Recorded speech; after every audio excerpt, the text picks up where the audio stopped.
The whole spitting thing, as you were talking about, it started with Rotten. He would always cough after he'd sing. He'd always be like, and it kind of caught on as the kids in the audience thought that was something cool, you know. I mean, everyone hated the spitting thing, don't get me wrong.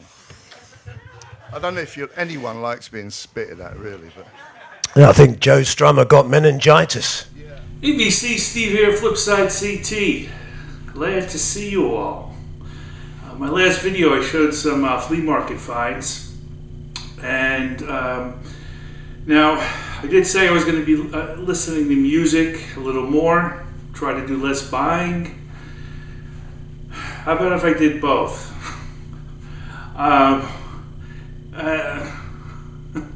I try to manage it, and you know, you go to a show and you just say, well, let me just see what's there. So I didn't get too carried away. I went to a show in Cromwell, Connecticut, and there's several of them going on. And before I forget, there is one this Sunday at Wesleyan University, Middletown, Connecticut, and it's probably one of my favorite. For some reason, it just gets these these vendors from all over. That some of them I just don't see usually. So I don't know. I'm saying I'm not going. We'll see. It was funny because I came home from the show this Sunday, and my wife, of course, the first thing is, how was it? How's it going? How did you do? And I tell her it was great, fun. You know, you go BS there for 4 hours, and well, she was, how many records did you buy? So that's sort of the opening of the door for where are you going to put these records that you're accumulating. So I am managing, and I'm okay. I'm okay, hon. Don't worry. I have room. And again, still trying to get the ones I really want. And, you know, some of them, when you go to these shows, you stretch it a little bit. And I'm going to admit, yeah, I did stretch a little bit. But as far as picking an album that, you know, you don't have to have, but you're really interested. So prices were good, not fantastic. They were good. Full vendors. The vendors sold out in 3 days. The guy told me, and some of the typical ones. But anyway, I did get a few albums, and what else? Oh, I wanted to mention something too. Again, before I forget, the Stones have an exhibition. It's called Exhibitionism, and it was in England before. I don't know if it still is, but it's in New York, and I think it's in Sydney, Australia now.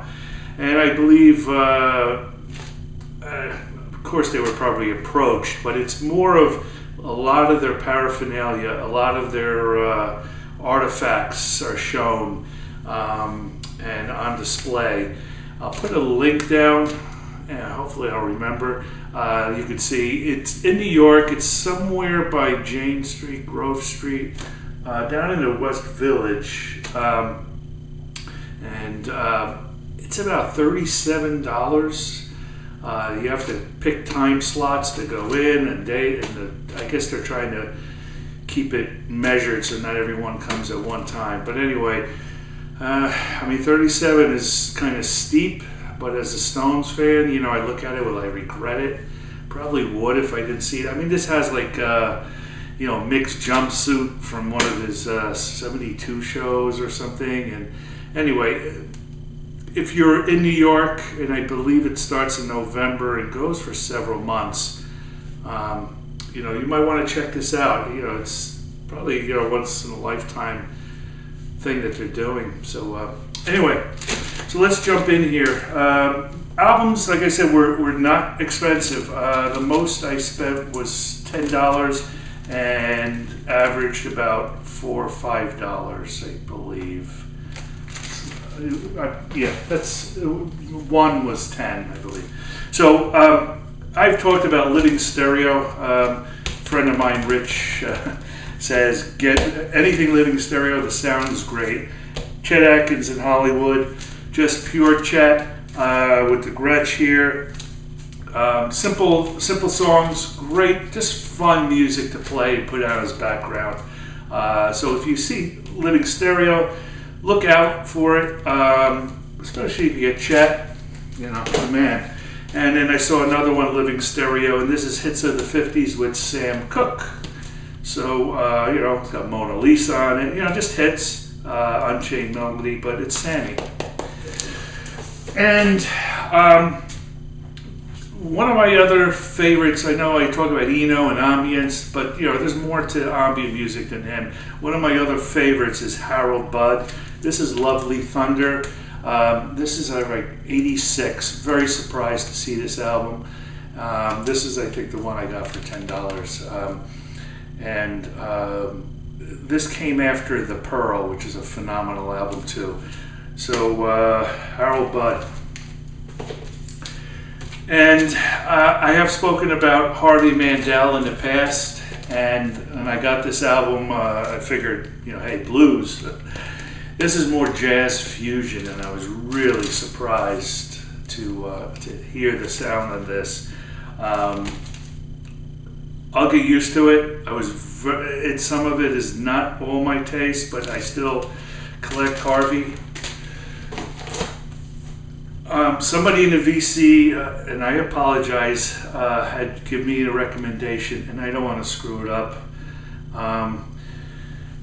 But Nectar, Remember the Future, Prague, and I've been always wanting to get Nectar. In fact, I heard about Nectar the first time in 1975, but there was a list of bands that my friend's older brother had, and this was very foreign to me. It wasn't the hard stuff that we were listening to back then, but this is really cool. I know a lot of you know about this, so I'm catching up. Thank you. Okay, so do you ever go to places or shows or somewhere, and you, on your way back home, you say you start thinking and you start going through some of the albums maybe you were picking through but passed up. And I saw a band and I said, oh my gosh, I saw the band, I never picked up the album. And the band is Tucky Buzzard. And I found 2 albums of theirs. The other one I saw was scratched up, but not as good quality. The first 4, I believe. Tucky Buzzard from, they're from England, and from the early 70s. They came from a band called The End. Most of these guys, a psych pop band. But the great thing about this, they rock. Rock and roll, man.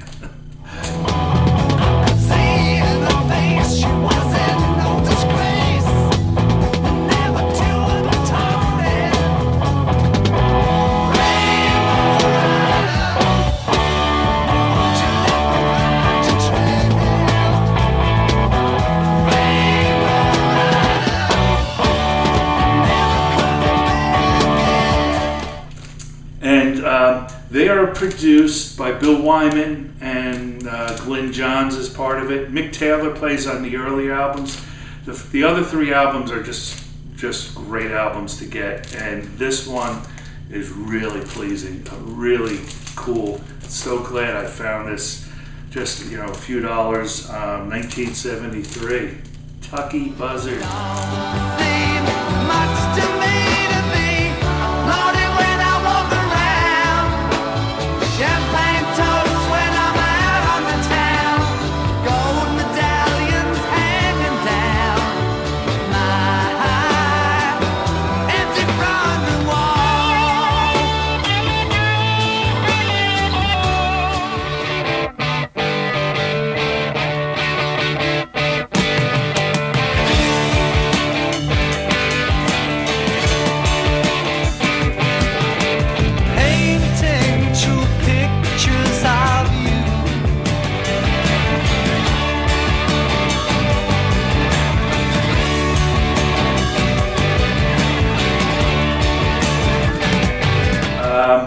an album I've been looking for, found it. You know, again, I love glam. This isn't really glam, but this is, they're categorized in glam, but it's Cockney Rebel and Steve Harley.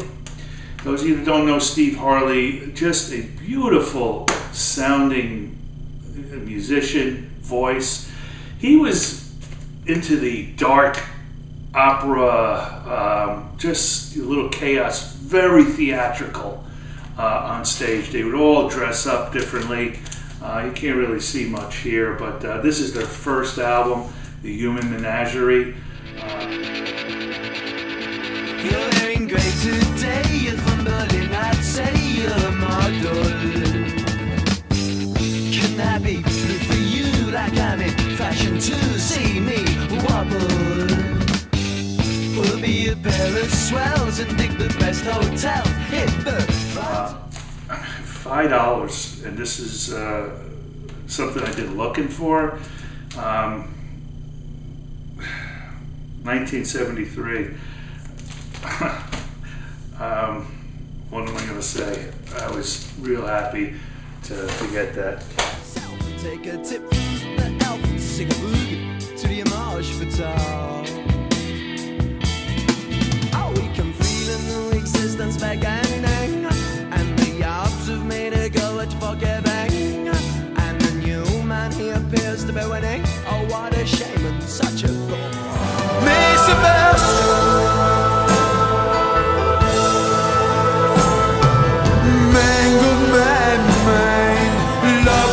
Mr. Sublime, we do it all in style, women all over here.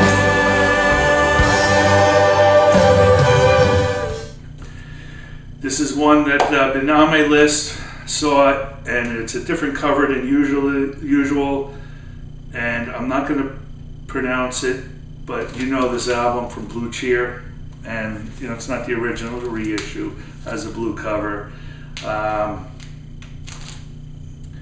Vincibus Eruptum. There. Has some cover tunes, you know, Summertime Blues, Rock Me Baby.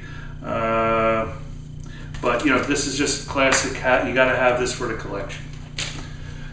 I never saw this. This is, I believe, an import. I think it was put out in the U.S., but it was from '72. Sort of a comp. It's called Heroes, from a guy called Jimi Hendrix.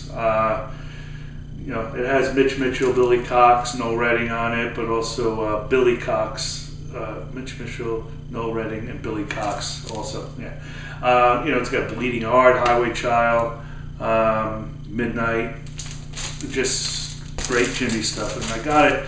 I like Jimmy. I really, you know, love. Can you imagine if he was around?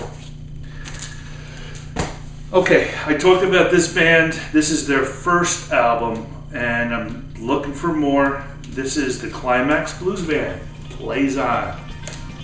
Now, they were called the Climax Chicago Blues Band. Chicago basically told them, you know, get rid of that, please. So they took off and just said the Climax Blues. Just cool, sit back, jamming. Great blues, wonderful guitarist, Pete Haycock. Still getting more of these.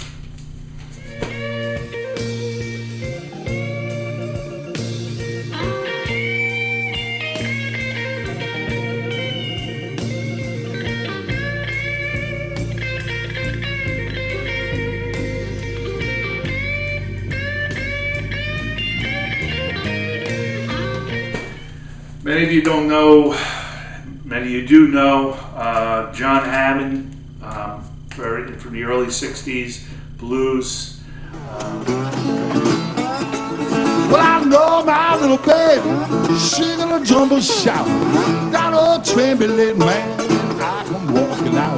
When I'm troubled, I got a word in mind. I can't be satisfied, but I just can't keep from trying.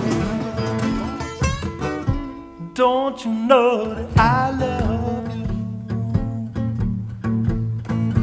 Honest, I do. somebody, baby. Does a lot of covers, just great artist. This is a solo album from '76, and this was a great find for me. I was looking for John Hammond, so let's say that. And I'm always looking for Roy Buchanan, and say no more. Guitarist. That's all I got. So I hope you got something out of it there. Definitely check out a few of those that you may not have heard. And like I said, there's a show coming up. Don't know. I'll figure out what I'm doing. Hey. Dancing with myself, dancing with myself, dancing with my. You see my lips all wet. Yeah, I'm gonna sweat. Yeah, I'm gonna sweat, sweat, sweat, sweat, sweat, sweat, sweat, sweat.